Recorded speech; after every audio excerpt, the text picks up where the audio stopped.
Rachana Rachana ơi hai Jimmy má Mani hai Jimmy ôn hai Jimmy hai Jimmy mất tạ cái đó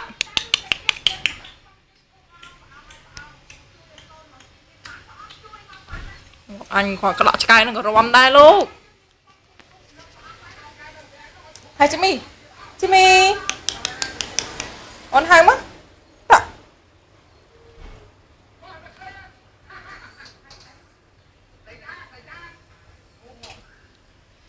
Rachana hai Jimmy má hama ừ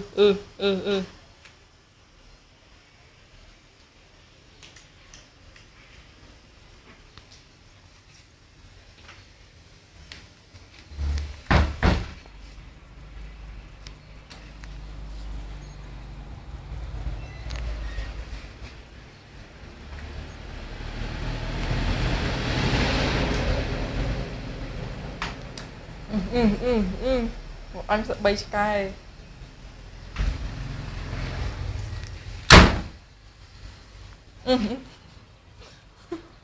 ô bạn mau Rachana lên mau còn tọt sky ngọt vào nụ đây Jimmy cái đã hết á chọc Jimmy Rachana thì chọc Jimmy mất đây hả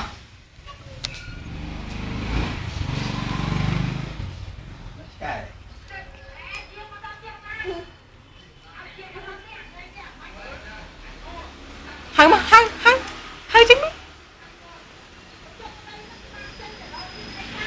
hai quá hai Jimmy nè